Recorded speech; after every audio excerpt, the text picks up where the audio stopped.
Up until about a year or two ago, I never really watched much foreign animation, including anime. Okay, now that's not completely true, but the point is that lately I've been watching a lot of foreign animation, and I figured I'd go ahead and share my thoughts on some of it. And I've heard great things about Waltz with Bashir, but I haven't seen that yet, so I'm here to talk about something else.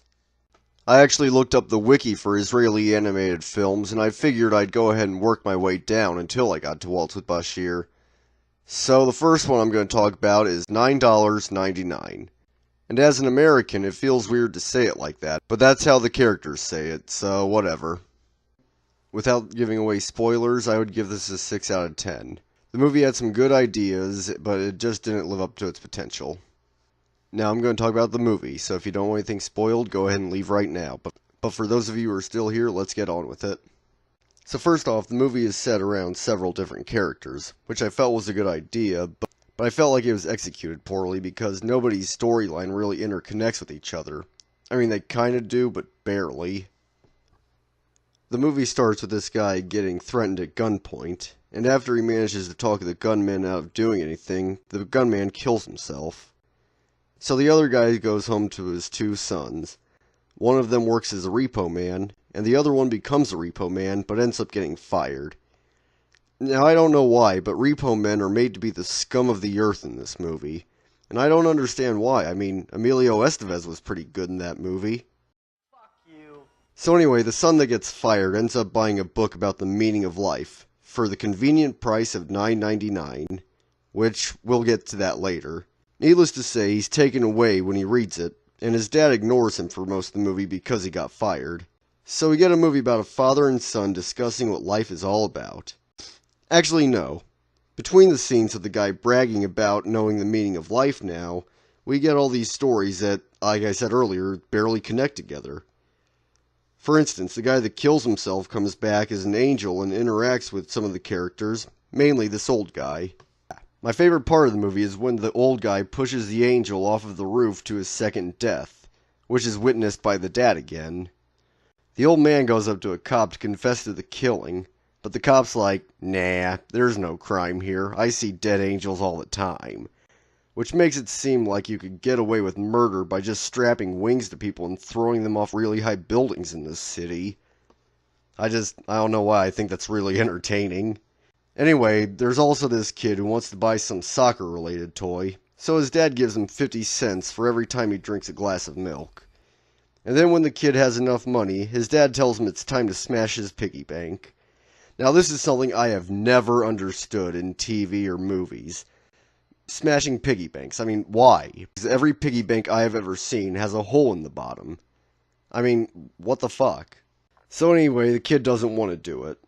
And at night, he secretly sneaks off to the park so he can let the pig go.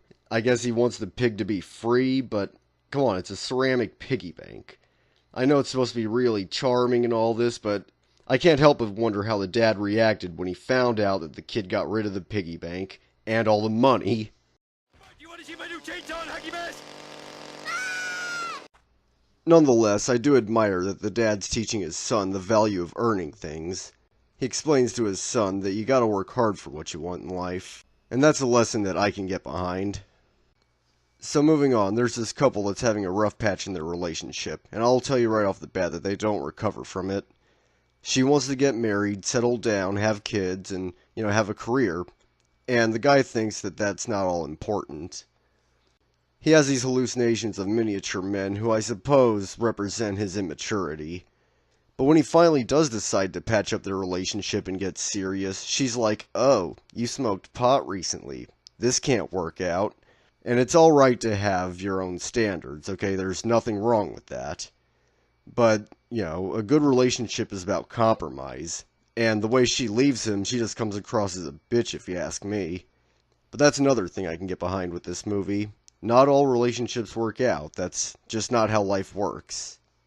That's a big reason why Annie Hall is one of my favorite movies of all time. And that's really saying something because I typically don't like romantic comedies. Off the top of my head, the only other rom-com that I really like is Amélie. I like that so much that I actually went to Paris back in summer of 2015. just so I could go scout out some of the locations in the movie. But that's a story for another video. Okay, back to the movie. The final story is about the brother who's a repo man. He ends up dating a supermodel, and she likes having her men shaved, like completely. So he does that. And you know, there's nothing weird about that. But in the end, he gets fucking bone removal surgery and becomes the Blob, like Peter Griffin on Family Guy. I mean, what am I even supposed to say to this? I genuinely don't know how to react when I see this.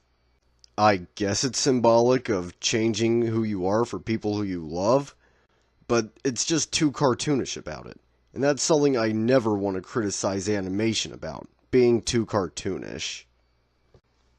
So anyway, at the end, Monty Python and the Meaning of Life ordered another book. This one is about effective communication techniques, so he can finally reach his dad. So he finds his dad at the park, and thanks to the book, they finally sit down and have a long, deep, meaningful conversation. Actually, no. It turns out that the book he wanted was out of print for quite some time. So instead, they sent him a book on how to swim like fucking dolphins. And that is exactly what they do. Why can't I swim with the dolphins? The end. If there's one word I could use to describe this movie, it would be pretentious. Sure, I liked the animation and there were some good lessons in there, but the movie concerns itself too much with coming across as charming. There's a lot of style, but there's very little substance to it.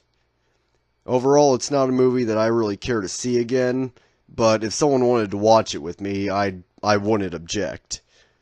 Don't let my review keep you from watching it, though. If you watch it and you enjoy it, then more power to you. It's just not my type of thing. So I'm going to keep on watching more foreign animation and keep on making videos like these. Because what's the point of watching them if I'm not going to share them with people? Anyway, that's it for this video. Thanks for watching, be sure to like and subscribe, and I'll see you next time. Bye.